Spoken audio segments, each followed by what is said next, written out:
자, 이제 오늘 읽으실 성경 말씀 데살로니가전서 4장 1절 말씀 다 같이 한 목소리로 읽겠습니다.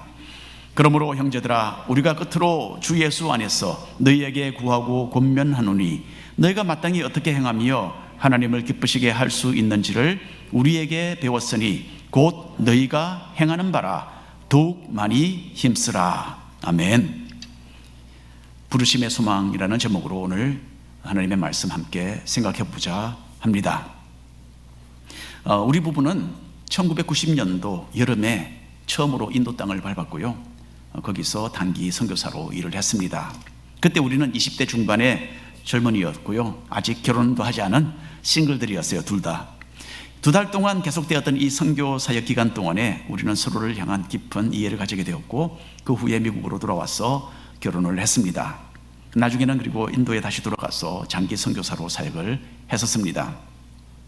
처음에 단기로 인도에 갔었던 그 당시에 우리 선교팀은 모두 7명으로 구성이 되어 있었는데요, 그 중에는 프랭크라는 20대 초반의 미국 백인 청년이 함께 있었습니다. 하나님을 사랑하고 믿음이 견고한 사람이었고요, 지금 생각해보면 참 여러모로 훌륭한 성품의 소유자였던 것 같아요. 그런데 프랭크는 2달 동안의 인도 생활에 그리 잘 적응을 하지 못하는 것을 저희들이 보았습니다. 우리는 한국에서 태어나서 미국 이민 생활을 통해서 이미 이중 문화를 경험을 했었습니다. 하지만 우리와는 달리 프랭크는 미국에서 태어나서 인도 선교 이전에는 다른 문화를 전혀 접해본 적이 없었어요. 언어도 잘 통하지 않았고, 또 풍습도 잘 이해되지 않았고, 음식 문화는 너무나 달랐습니다. 인도 단기 선교가 시작된 지 얼마 되지 않아서 프랭크는 그렇게 하루하루 생활하는 것이 힘들어졌고, 미국으로 돌아올 날을 그렇게 기다리게 되었습니다. 저는 그 당시에 프랭크와 룸메이트였는데, 프랭크는 어느 날부터 시편을 한 장씩 읽으며 묵상을 하기 시작하더군요.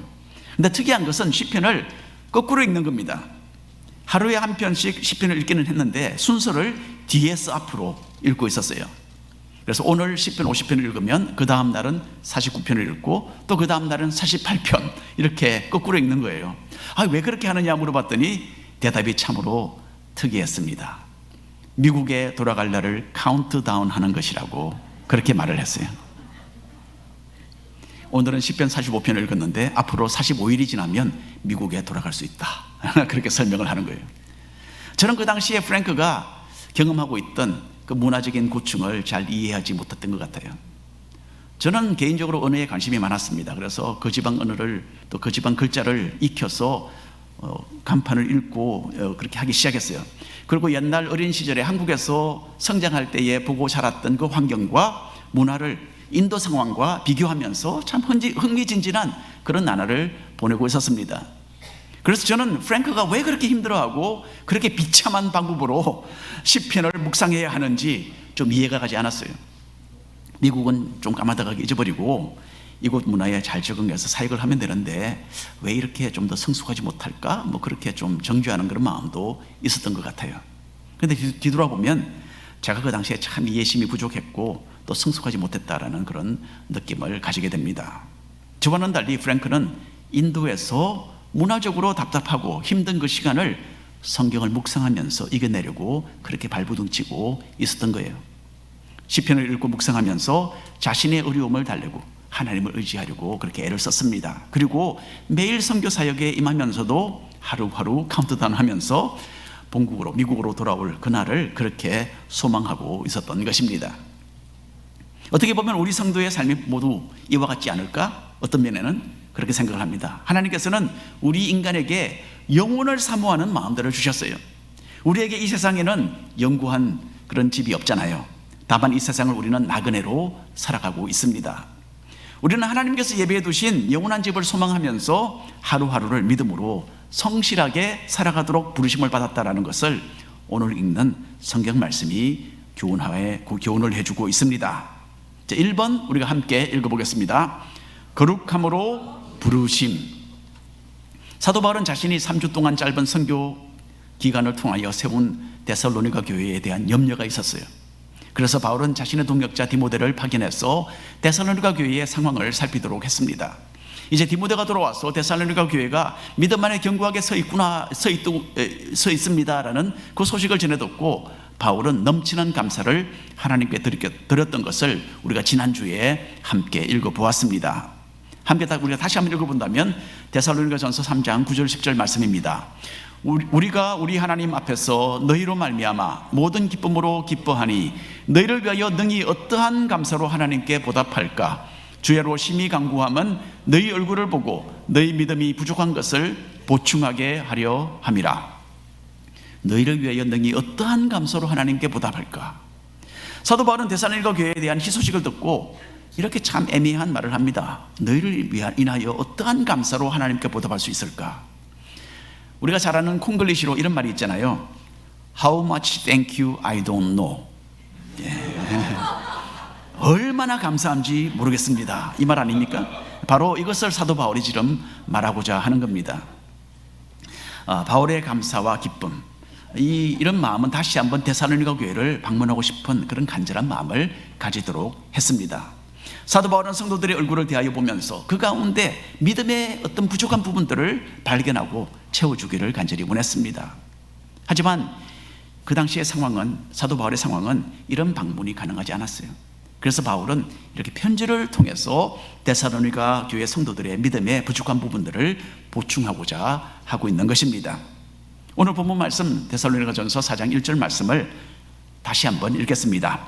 그러므로 형제들아 우리가 끝으로 주 예수 안에서 너희에게 구하고 권면하노니 너희가 마땅히 어떻게 행하며 하나님을 기쁘시게 할 수 있는지를 우리에게 배웠으니 곧 너희가 행하는 바라 더욱 많이 힘쓰라.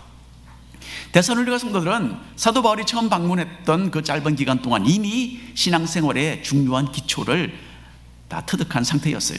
그래서 사도 바울은 이 사실을 인정하면서 더욱더 믿음의 삶을 살아라 그렇게 권면하고 있습니다.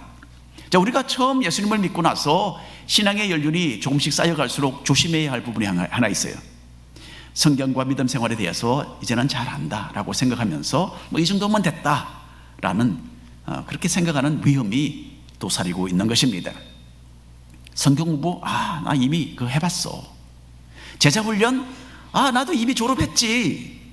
중보기도 그런 것도 다 해봤어. 봉사하고 섬기는 것 나도 할 만큼 이전에 다 해봤어. 이런 태도를 이야기하는 겁니다. 이렇게 이전에 받았던 은혜, 이전에 한때 가졌던 그 열심을 내세우면서 현재 믿음 생활을 등한시하는 그런 어리석은 사람들이 있는 겁니다. 예수님은 먼저 된 자가 나중되고 나중된 자가 먼저 된다라고 그렇게 경고의 말씀을 하신 적이 있습니다. 과거에 무엇을 했다는 것보다는 지금이 훨씬 더 중요하죠. 그리고 앞으로 무엇을 어떻게 할 것인가가 무한하게 더 중요한 것입니다. 초대교회 성도들은 현대 성도들과는 비교할 수 없이 더 헌신적인 믿음의 삶을 살았습니다. 이런 믿음의 선배들의 삶을 생각하고 우리가 조금 더 분발하는 그런 신앙인들이 되면 참 좋겠습니다. 2절부터 5절까지 말씀 한 목소리를 읽겠습니다. 우리가 주 예수로 말미암아 너희에게 무슨 명령으로 준 것을 너희가 아느니라. 하나님의 뜻은 이것이니 너희의 거룩함이라. 곧 음란을 버리고 각각 거룩함과 존귀함으로 자기의 아내에 대할 줄을 알고 하나님을 모르는 이방인과 같이 세욕을 따르지 말라라고 합니다. 데살로니가 교회는요, 성적인 죄가 만연했던 로마 시대를 배경으로 하고 있었어요. 그 당시 사람들은 창녀와 관계하는 것 이거 아무렇지도 않게 여겼어요. 오히려 이런 성적인 행동이 사회에 꼭 필요한 것으로 그렇게 간주했습니다. 노예를 성적인 표적으로 삼는 것은 당연시되었고요, 어린 아이들과의 동성애도 일반화되어 있는 그런 시대였습니다. 이렇게 성적으로 타락된 문화에서 예수님을 믿게 된 데살로니가 교회의 신자들은 거룩함에 대한 하나님의 기준에 대해서 거듭 교훈을 받을 필요가 있었던 거예요. 복음의 말씀으로 거듭나고 새롭게 된 데살로니가 성도들이었지만은 다시 미끄러져서 성적인 죄 가운데 빠지는 것은 그리 어려운 일이 아니었기 때문입니다. 우리가 사는 이 시대도 참 열심히 타락의 길을 달리고 있습니다. 세상의 죄악된 기준이 어느샌가 우리의 생각 속에 침투해 들어와서 거룩함에 대한 그런 기준이 많이 흐려지고 있어요. 결혼 전에 동거하는 일이 흔하고요, 음란한 것을 화면을 통해서 쉽게 접할 수 있는 그런 세상을 우리는 살고 있는 것입니다. 이런 죄의 영향 아래 우리의 영적인 삶은 아무것도 하지 않고 가만히 두면요, 저절로 아래로 곤두박질 치고 마는 겁니다. 우리가 새로 이사한 지 이제 3주가 되어가고 있습니다. 아직도 물건 정리가 완전히 되지 않아서 필요한 것이 어디 있는지 찾는 경우가 있어요. 조금만 있으면 정리정돈이 완료될 것으로 보입니다. 우리가 이사간 집은 앞뜰과 뒷뜰이 있는데요, 상태가 정말 좋지 않았어요. 잡초가 자라서 거의 허리에까지 와 닿았습니다. 집주인에게 뜰을 우리가 직접 가꿀 테니까 집세를 좀 깎아달라, 그렇게 제안을 했어요. 그렇게 계약을 맺었고 또 뜰을 가꾸는 일은 이제 우리 몫이 되었습니다. 근데 이야기를 들어보니까 집주인은 몇 달 전에 집을 완전히 안팎으로 수리를 하면서 뜰도 작업을 다시 했다는 거예요. 땅을 갈아서 엎고 잔디판을 사서 조각조각 새로 심었다고 합니다. 그런데 그 짧은 기간 동안 그렇게 잡초가 왕성하게 자라서 뜰을 완전히 점령하고 말았던 거예요. 그런 상황이었기 때문에 집주인은 한 달에 집세를 200불이나 깎아주면서 계약에 응했던 것으로 보입니다. 일단 보이는 잡초는 우리가 다 뽑았어요. 잡초와의 전쟁은 하지만 한동안 계속될 것으로 보입니다. 잡초는요, 특별히 보살피고 가꾸지 않아도 저절로 무성하게 됩니다. 저절로 자라요. 우리 삶 속의 죄도 마찬가지입니다. 잠시 방심하면 우리는 순식간에 죄의 올무에 걸려들어서 주 안에서 누리던 자유를 다 빼앗겨버립니다. 죄의 잡초가 뿌리를 내리고 자라서 우리를 사로잡지 못하도록 늘 성령 안에서 깨어 기도하며 영적인 전쟁을 잘 싸워 나가시기를 바랍니다. 2번 읽겠습니다. 사랑으로 부르심. 사도 바울은 데살로니가 교회 성도들이 사랑으로 많이 수고하고 있다라고 말했습니다. 믿음의 형제와 자매를 향한 사랑과 관심이 아름답게 결실해서 데살로니가 교회는 그 일대에 정말 소문난 교회가 되어가고 있었어요. 이 사랑은 지역 교회의 울타리를 뛰어넘어서 그 지방의 다른 교회들에게까지 영향을 미쳤습니다. 데살로니가 교회는 물질과 복음으로 그 주변에 있는 교회들에게 협력하며 하나님의 사랑을 실천하는 참으로 성숙한 교회로 급성장하고 있었던 것입니다.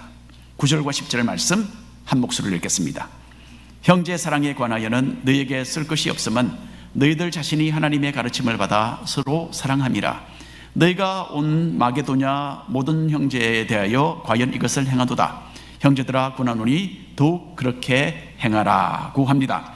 자, 데살로니가 교회는 말과 행동에 있어서 다른 사람들을 도와주고 형제자매를 이끌어주는 그런 헌신적인 교회였다는 거예요.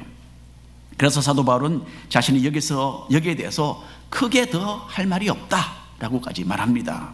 다만 지금 잘하고 있으니 더 많이 그렇게 하라라고 권면할 뿐이었어요. 굉장한 칭찬의 말씀이었죠. 그런데 교회 안에 있는 모든 성도들이 다 이렇게 헌신적인 신앙인은 아니었어요.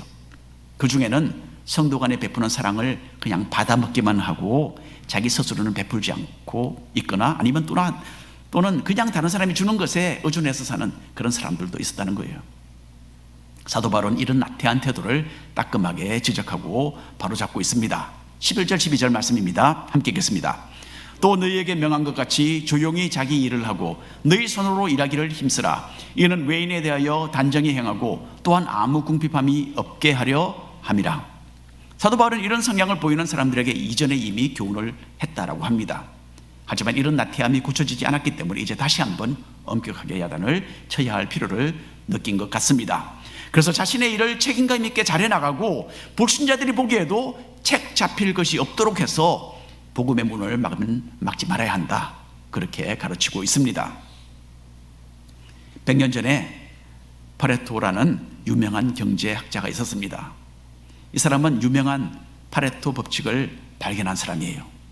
파레토 법칙은 무엇입니까? 80대 20의 법칙입니다. 결과의 80%가 20%의 원인에 의해서 이루어진다는 이론입니다. 경영학에서는 회사의 80% 수익이 그 회사가 생산하는 20%의 상품에 의해서 이루어진다는 거예요. 가령 말해서 비행기 회사의 80%의 수입은 전체 고객의 20%가 그 수익을 가져온다는 거예요. 또 성과의 80%는 집중적으로 일한 20%의 시간으로 달성된다라는 이 법칙입니다. 이 법칙은 시대를 초월해서 어느 나라에나 공통적으로 적용이 된다고 합니다. 그런데 참 놀랍게도요, 이 법칙은 교회 생활에도 그대로 적용이 됩니다. 교회 사역의 80%는 그 교회의 20% 성도들에 의해서 이루어진다는 거예요. 교회는 늘 소수의 사람들이 중심을 이루어서 사역을 이어갑니다. 그러면 나는 80%의 성도에 속하는가? 아니면 정말 열심히 있는 20%의 성도에 속하는가? 우리 모두가 한번 돌아보아야 할 것입니다. 로마서에 이런 말씀이 있습니다. 함께 읽겠습니다. 형제를 사랑하여 서로 우애하고 존경하기를 서로 먼저 하며 부지런하여 게으르지 말고 열심을 품고 주를 섬기라. 여러분, 저는 이 성경 구절을 참 좋아합니다. 그리고 이 말씀에 늘 도전을 받습니다. 안일한 신앙생활이란 성경에 없습니다. 우리 육신은 편안하기를 요구하죠. 교회 생활은 좀 적당히 하고 나를 위해서 충분히 여유를 가지고 시간을 좀 넉넉하게 사용하라. 그렇게 우리는 우리 자신에게 속삭이는 겁니다. 하지만 우리의 짧은 인생을 나를 위해서 허비하는 것, 여러분, 이것은 너무나 무의미한 일입니다. 우리는 더 큰 것을 위해서 살아야 하고 영원히 남을 것을 위해서 추구하는 참으로 긴 안목을 가진 사람들입니다. 영혼을 우리에게 선물로 허락하시기 위해서 자기 자신을 내어주신 주님을 위해서 사랑으로 봉사하며 헌신하는 그런 복된 사람들이 되시기를 바랍니다. 3번 함께 읽을까요? 부르심의 소망. 자, 오늘 읽은 말씀에서 사도 바울은 하나님께서 데살로니가 성도들을 거룩함으로 부르셨다라고 먼저 말했죠. 따라서 세상의 죄악된 문화를 역류해서 거룩한 삶을 살아야 한다라고 권면했습니다. 두 번째로 사도 바울은 하나님께서 성도들을 사랑으로 부르셨다라고 데살로니가 교회를 상기시켜 줍니다. 헌신적인 사랑으로 열심히 서로 봉사하고 섬기는 것이 주님께서 주신 그 부르심의 핵심이죠. 이제 사도 바울은 하나님의 부르심을 받은 성도는 이 세상이 알지 못하는 특별한 소망을 가지고 있다라고 가르칩니다. 13절 14절 말씀입니다. 함께 읽겠습니다. 형제들아, 자는 자들에 관하여는 너희가 알지 못함을 우리가 원하지 아니하노니 이는 소망 없는 다른 이와 같이 슬퍼하지 않게 하려 함이라. 우리가 예수께서 죽으셨다가 다시 살아나심을 믿을진대 이와 같이 예수 안에서 자는 자들도 하나님이 그와 함께 데리고 오시리라. 저는 어렸을 때에 아버지가 돌아가셨습니다. 그래서 아버지에 대한 생각이 전혀 없어요. 전혀 기억이 없습니다. 다른 아이들은 아버지가 있는데 나는 왜 아버지가 없을까? 그래서 어머니께 제가 묻고는 했던 것 같아요, 어릴 때. 그럴 때마다 어머니께서는 아버지는 자고 계신다, 그렇게 대답을 하셨어요. 어린 나에게 죽음은 너무나 무거운 주제가 될 줄 아셨기 때문에 그렇게 돌려서 좀 좋게 말씀을 하신 것 같아요. 그런데 내 아버지는 잔다라고 하신 어머님의 말씀은 완전히 성경적인 표현이었어요. 여기서 사도 바울도 죽은 사람들이 다시 부활할 것이라고 하면서 그 사람들이 예수 안에서 자고 있다라고 말합니다. 여러분, 잔다는 것은 무슨 뜻입니까? 잠시 자다가 다시 일어난다, 깨어난다라는 뜻 아닙니까? 하나님께서는 우리를 부르셔서 부활의 소망을 가지도록 하신 것입니다. 성도가 죽으면 육신은 마치 자는 것과 같은 그런 모습을 가지게 됩니다. 저는 많은 장례식을 주관해 봤습니다. 보면 다 아주 고요하게 그렇게 다 주무시는 것 같이 누워 계십니다. 육신이 자는 거죠. 그런데 육신이 자는 것이지 영혼까지 자는 것은 아닙니다. 안식교회에서는 영과 육이 함께 깊은 잠을 잔다, 영혼도 그렇게 깊은 잠을 잔다 그렇게 가르치는데 이것은 잘못된 오해입니다. 죽음을 통해서 영혼은 육신에서 분리되어서 주님과 함께 있을 것이다, 그렇게 사도 바울이 성경 다룬 곳에서 여러 차례 말을 했습니다. 육신과 분리된 인간의 영혼은 물론 완전한 상태가 아니죠. 하나님께서는 인간을 그렇게 분리해서 따로 있도록 그렇게 만들지 않으셨어요. 영과 육으로 우리를 만드셨습니다. 그런데 육신이 부활해서 다시 살아날 때까지는 임시적으로 우리의 영혼만 하늘나라에서 지내는 것입니다. 데살로니가전서 4장 16절부터 18절까지 말씀 함께 읽겠습니다. 주께서 호령과 천사장의 소리와 하나님의 나팔 소리로 친히 하늘로부터 강림하시리니 그리스도 안에서 죽은 자들이 먼저 일어나고 그 후에 우리 살아남은 자들도 그들과 함께 구름 속으로 끌어올려 공중에서 주를 영접하게 하시리니 그리하여 우리가 항상 주와 함께 있으리라. 그러므로 이러한 말로 서로 위로하라. 예수님께서 재림하셔서 영광스러운 모습으로 다시 이 땅에 오실 때에 우리 성도들의 육신도 부활할 것입니다. 그때의 영과 육은 다시 한번 결합되어서 완전한 상태로 주님과 함께 영원토록 살게 될 것입니다. 그리고 이렇게 다시 살아난 육신으로 우리는 사랑하는 사람들과 다시 만나는 그 기쁨을 누리는 이 참된 부활의 소망을 간직하고 있는 것입니다. 우리 교회에서 최근에 몇몇 분들이 사랑하는 가족과 이별하는 슬픔을 지금 현재 겪고 있습니다. 하지만 우리는 세상 사람들처럼 그렇게 절망 가운데 슬퍼하지는 않습니다. 예수님을 믿는 신앙 안에서 죽은 사람들은 부활하신 주님과 함께 다시 사는 진정한 소망을 소유하였기 때문입니다. 하나님의 그 무한하신 은혜로 사랑하는 가족들을 다시 만나게 될 것이라는 이 산 소망 가운데 진정한 위로를 얻는 우리 모두가 되기를 간절히 바랍니다. 오늘 결론의 말씀드립니다. 지금부터 거의 한 30년 전인 1994년도 1월에 우리는 LA 근방에 있는 파사데나에 살고 있었습니다. 어느 날 밤에 우리는 9개월 된 우리 첫째 아들, 첫째 바울이를 데리고 아파트 응접실에 이불을 깔고 함께 자고 있었어요. 그날 왜 그렇게 했는지 모르겠습니다. 응접실에 우리 모두가 함께 자고 있었어요. 우리 세 식구가. 근데 갑자기 무섭게 땅이 흔들렸고 우리는 잠에서 깨어났어요. 바로 그 유명한 노스리지 지진이었어요. 아파트 빌딩 전체가 막 무섭게 흔들렸습니다. 금방 천장이 무너져서 우리에게 쏟아져 내려올 것만 같았습니다. 제가 제일 먼저 생각했던 것은 아기를 보호해야 된다, 그 생각이었죠. 우리 둘 사이에 끼고서 우리가 자고 있던 바울이를 보호하기 위해서 제 몸으로 바울이를 이렇게 덮었습니다. 일단 지진이 멈춘 뒤에 제가 불을 켜고 보니까 바울이는 응접실 한쪽에 따로 대굴대굴 굴러가서 거기서 굴굴 자고 있는 거예요. 그러면 몸으로 덮어서 보호했던 아기는 누굽니까? 베개였어요. 베개. 우리 아파트 건너편에는 아프리카에서 온 흑인 선교사님 가족이 살고 있었어요. 그 다음날 아침에는 그 집도 지진 때문에 정말 웃기는 재미있는 일이 있었다라는 것을 우리가 이야기를 듣게 되었어요. 지진이 일어났을 때에 그 선교사님 가족은 모두 테이블 아래로 숨었다고 해요. 그런데 선교사님은 혼자 응접실에서 두 손을 활짝 높이 들고서 오 Lord Jesus please come, 오 주님 어서 오시옵소서, 그렇게 이야기를 했다는 거예요. 그렇게 크게 외치고 그렇게 있었다고 합니다. 그래서 큰 딸이 아빠에게 핀잔을 주면서 아빠 빨리 들어와 여기, 그렇게 했을 때에 선교사님이 비로소 정신을 차리고 피신을 했다고 합니다. 저는 이 재미있는 이야기를 듣고 한편 웃었지만은 다른 한편으로는 그 선교사님의 믿음이 참 부러웠습니다. 선교사님은 부르심의 소망이 분명했어요. 밤중에 깊은 잠을 자다가 전혀 예상치 못한 상황을 만났는데 주님이 재림하시는 줄로 오해를 했죠. 그런데 이 선교사님은 주님을 만날 만반의 준비가 되어 있었던 거예요. 젊은 저로서는 그게 굉장히 그것을 보고 감명을 받았습니다. 여러분, 언젠가는 큰 호령과 하나님의 나팔 소리 가운데 예수께서 우리가 전혀 예상치 않았던 때에 재림하실 것입니다. 나는 그때에 하나님의 거룩하신 기준에 미달되어서 주님 만나기를 부끄러워하지 않기를 간절히 바라고 있어요. 나는 그때에 사랑으로 헌신하고 섬기지 않아서 주님 만나기를 조금이라도 주저하지 않기를 바라고 있습니다. 여러분은 어떠십니까? 하나님께서 허락하신 그 부르심의 소망에 합당하게 살면서 언제나 주님 만날 만반의 준비를 갖추고 사시는 우리 모든 성도님들 되시기를 축원합니다. 기도하겠습니다.